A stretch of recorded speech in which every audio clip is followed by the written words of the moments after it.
Well, hi everyone. So I'm turning 39 this Thursday. It is currently Monday, and I want to talk about it. Let's pick this framing though. Okay, gotta get the door in the frame. I paid for this door. Um, I kind of want to talk about turning 39 and this being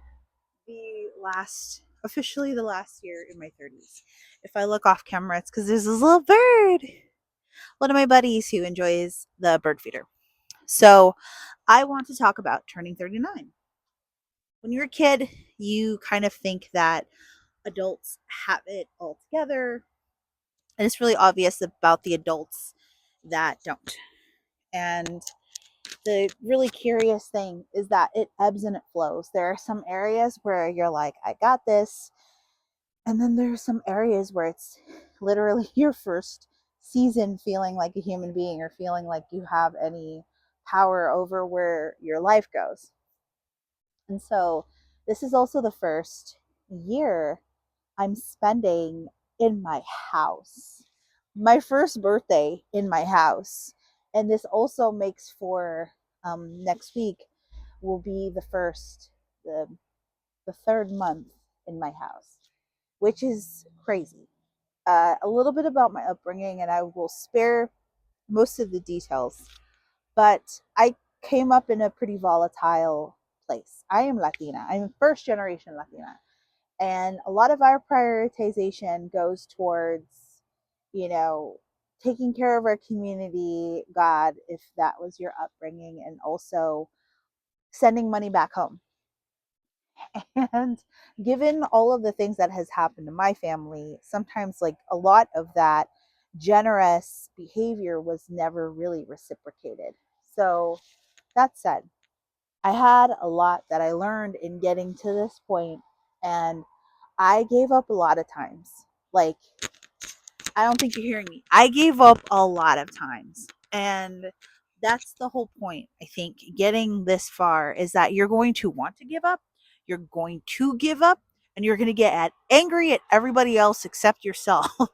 So I'm not perfect, and I still mess up on my budget.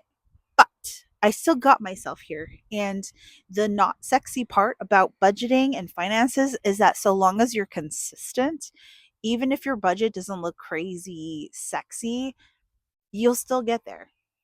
Sometimes I didn't mean to flip you out.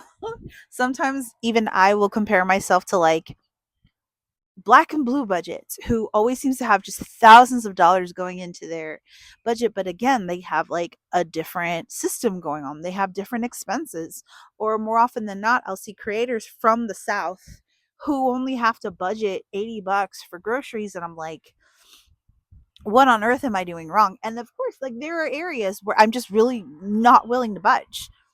Groceries are only I don't know if you've heard, Washington State, um gas prices are about $7 a gallon, just about, and groceries just continue to climb. But through all of that, I've still been able to maintain my budget because I accounted for that.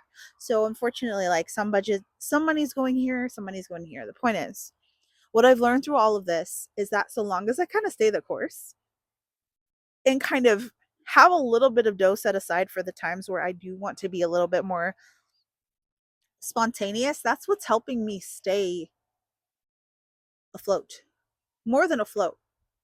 And I can say that for the first time in my life. And I just really wish I could convey. I think for a lot of us, it's a lot easier for us to look at the outcome of someone's life and be like, oh, you'd never understand. And like, no, not even 10 years ago, I was eating peanut butter for dinner, or I, um, I think at one point I was like negative $500 in the bank.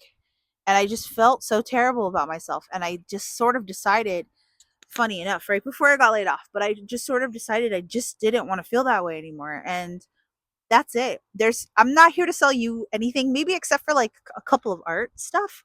I'm not here to sell you a course. I'm not here to sell you a workshop. I'm not here to sell you any of that.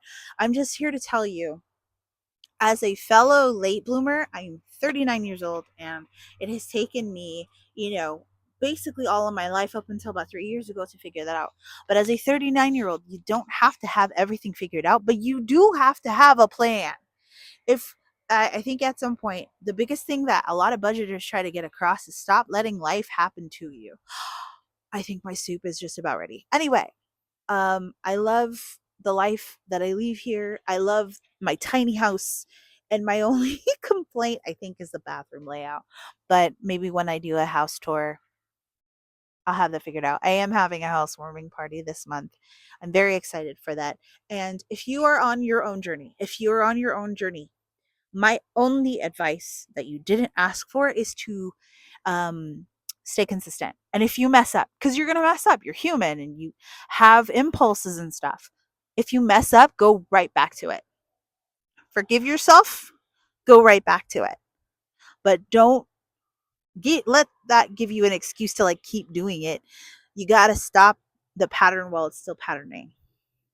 I think my lunch is just about done. It's lobster bisque from Walmart, so don't get too crazy. And that's it.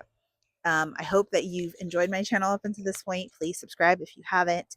And I wouldn't mind a little hype. I do have a Ko-Fi. I need to update it. I'm working on it. I have been a sleepy, sleepy lady. So I will see you on the next video. Adios.